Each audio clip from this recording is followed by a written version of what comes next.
জয় হর হর মহাদেবের জয়। তো আমি একটা পুরনো ভিডিও নিয়ে আপনাদের সামনে হাজির হয়ে গেছি। এই ভিডিওগুলো দেওয়া হয়নি, তো আজকে শ্রাবণ মাসের দ্বিতীয় সোমবার, তো ভাবলাম সোমবার মানে তো শিবের বার, আর শিব ঠাকুরেরই ভিডিও, তো পুজোর সেই জন্যই দিচ্ছি। তো যাই হোক, এটা ছিল চৈত্র মাসের সংক্রান্তির দিন তাড়াঝাঁপের ভিডিও। তো আমাদের বাড়িতে আগেই বলেছি যে এই ভিডিওগুলো আমি আগে দিতাম, কিন্তু একটা দুর্ঘটনার জন্য আমি দিতে পারিনি। তো সেটা অনেক আগে আমি জানিয়েছি, আবার ফের পরে আমি জানাবো। পয়লা বৈশাখের দিন একটা ভিডিও দেব, পয়লা বৈশাখের ভিডিও দেওয়া হয়নি, তখন জানাবো। তো আমাদের 3 দিন ধরে আমাদের পুজো হয়। 3 দিন বলবো না, 4 দিন, মানে ঘাট সন্ন্যাস, তারপরে নীলের বাতি, তারপরে এই যে তাড়াঝাঁপ, আর তারপরে পয়লা বৈশাখ। 4 দিন ধরে পুজো হয়। তো সকাল থেকেই ব্লগটা দিচ্ছি, মানে সেদিনের তাড়াঝাঁপের। তো সকালবেলা আমাদের যেহেতু বাড়িতেই পুজো হয়, আমাদের বাড়িতেই শিব মন্দির, তো আমাদের একটু কাজটা একটু বেশিই থাকে। দিদি আমি গিয়েছিলাম, বোনের অসুবিধা ছিল একটু, সেই জন্য যাইনি, একটু শরীরটা খারাপ ছিল বোনের। তো নাহলে আমরা পিসিমা আমরা সবাই প্রতি বছরই যাই। তো যাই হোক, পুজো হয়, শুরু হয় 2:30-3টের দিকে বিকেলবেলা। তো আমরা সকাল সকাল সব খাওয়া দাওয়া সেরে নিয়েছি, আর এদিকে পুজো শুরু হয়ে গেছে। তো সকালবেলা 2:30-3টের দিকে পুজো শুরু হয়েছে। তার আগে আমাদের মানে 2টোর থেকে তোড়জোড় শুরু করতে হয়, সকাল থেকেই পুজোর তোড়জোড় থাকে। তো যাই হোক, প্রথমেই শুরু হয়েছে পুজো। তাড়াঝাঁপের ওখানে পুজো করলো, কুমিরের ওখানে পুজো করলো, তারপরে আবার মন্দিরে পুজো হচ্ছে। আর এবারে হচ্ছে বগলি। এর আগের দিন মানে নীলঘরে বাতের দিন হয়েছিল কপালি, আর এটা হচ্ছে বগলি। এটা কি একটা লোহার রডের গায়ে, এটা কি বলবো, পুরাতন একটা ট্র্যাডিশনাল আর কি, পুরাতন নিয়ম। তো যাই হোক, সেটাই হয়ে আসছে। তো তো এই ভিডিওটা, মানে এই যে বগুলিটা, এটা হচ্ছে লোহার রডের গায়ে একটু কাপড় জড়িয়ে তা ঘি বা তেল মাখিয়ে আগুন জ্বালানো হয়, তারপরে ওতে ধুনো দেওয়া হয়, দিয়ে আর ওটা ঘোরে, আর ওই ধুনো দেয়, মাঝে মাঝে আগুনটা জ্বলে ওঠে। তারপরে হলো গণ্ডি দেবে যারা সন্ন্যাসীরা, আবার যাদের মানসিক থাকে অনেকে।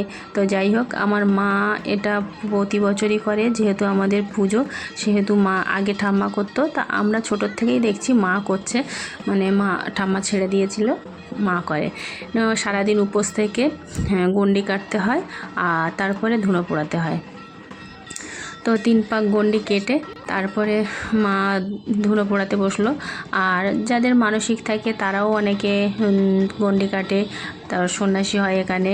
আর এখানে যে 3 জন মূল সন্ন্যাসী হয়, মানে মূল সন্ন্যাসী, মাঝের সন্ন্যাসী আর শেষ সন্ন্যাসী, তো তারা সব সন্ন্যাসী সেইগুলো তারাও গণ্ডি কাটবে, কিন্তু তারা ধুনো পোড়ায় না।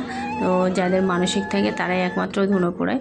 তো এই যে মা বসেছে, আর পাশে আরও 2 জন বসেছে, তারাও ধুনো পোড়াবে। তো মায়ের ধুনোটা আগে জ্বালানো হয়, যেহেতু উনি ওখানকার কি বলবো, মা মানে কেউ করুক না করুক, মাকে করতেই হয়। তো সেই জন্য মায়ের ধুনোটা আগে জ্বালিয়ে দেয়। তো তারপরে যাদের মানসিক থাকে, যারা ধুনো পোড়ায়, তাদেরও। এবারে ধুনো পোড়ানোর পরে নিয়মটা দেখুন, যে এই সব নিয়েছে, এই মায়ের কোলে সবাই বসবে, বড় থেকে ছোটো থেকে বয়স্ক মানুষ এসে প্রণাম করবে, কিন্তু মা প্রণাম করতে দেয় না বয়স্ক মানুষদের।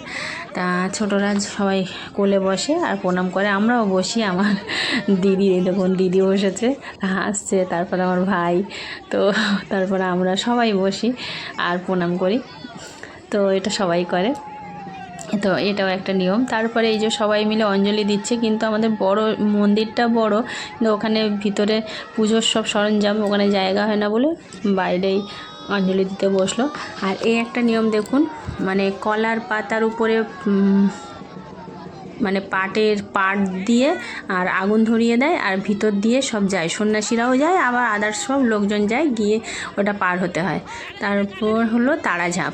এই যে তারাঝাঁপ হয়ে প্রথমেই মূল সন্ন্যাসী ডাব ফল সব ছুঁড়ে তারপর তারাঝাঁপ দিল।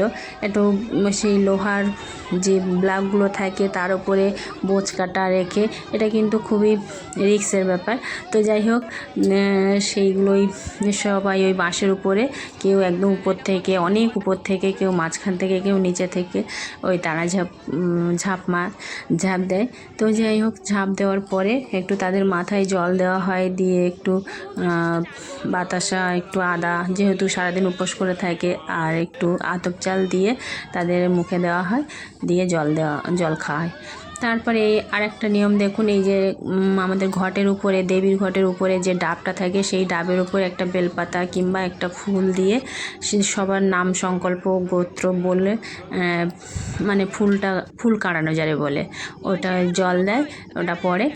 তো সেটাই করছিল। তারপরে পুজো শেষ হওয়ার পরে ও নোট দিচ্ছিল, সবাই বাতাসা কুড়াচ্ছিল, অনেক কিছু নোট দেয় ওখানে।